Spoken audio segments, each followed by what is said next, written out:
Hey, what's up everybody? This is Kincade from Push, and today I'll be teaching you how to do a frontside 360 on your snowboard. The frontside 360 is a trick you'll generally learn pretty early on into your freestyle progression.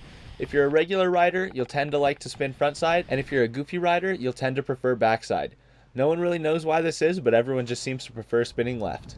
In order to begin learning the frontside 360, you really just need to be comfortable hitting jumps and being in the air and know how to do an S-carve for your heel side. I do have a how to S-carve tutorial on the site, so if you're not familiar with what an S-carve is or how to do it, I would definitely recommend watching that first.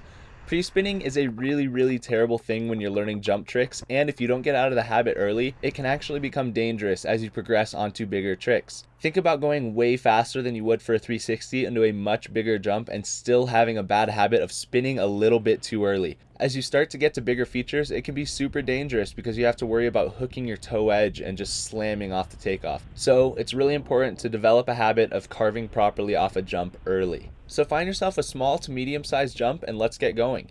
You take your S-carve in, and as you are going off of the lip completely straight, you can start to open your torso a little bit towards the landing so that your board is still going straight off the lip, but your torso is starting to spin in that front side direction.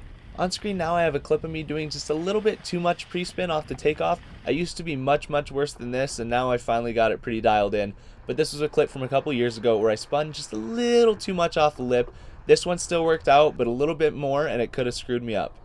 When you pre-spin, not only are you potentially messing up your rotation, but you're slowing yourself down and not popping as much. So if speed's ever an issue, you're much more likely to knuckle if you don't take off properly. Now here's a fun clip of me trying to learn frontside 720s a couple years ago that's a prime example of this. I have no doubt that I would not have come up short on this jump if I didn't pre-spin and would have popped properly. So let's jump right back into it as if you were doing a proper takeoff. Now as you feel your board actually leaving the lip of the jump, that is when you can really start to initiate that rotation. In a frontside 360, I always think of it as at the beginning of the trick, my shoulders and head lead the rotation, and then my board catches up, and I feel like I finished the trick a lot of times with my board first. It feels like this because if you watch the videos on screen, you'll notice a frontside 360 ties a frontside 180 and a switch backside 180 together.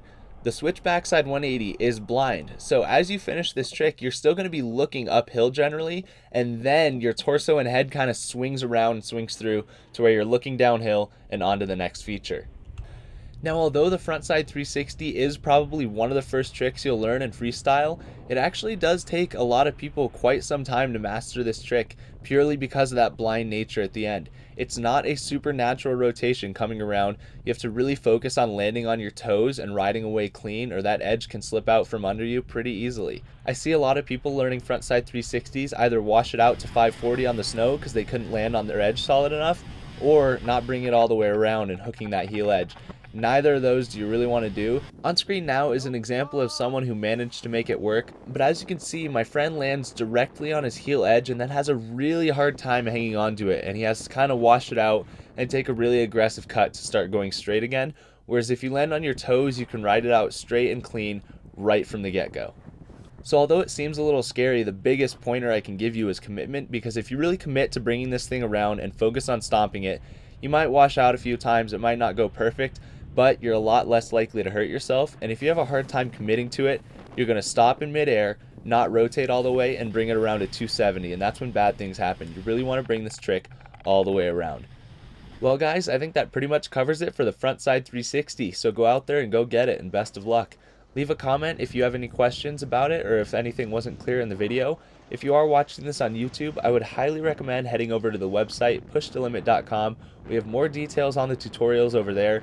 We have our own comment section, the whole shebang. It's a pretty sick site and you guys should definitely take a look. Anyway, thanks a lot for watching, and I will be back soon with another tutorial.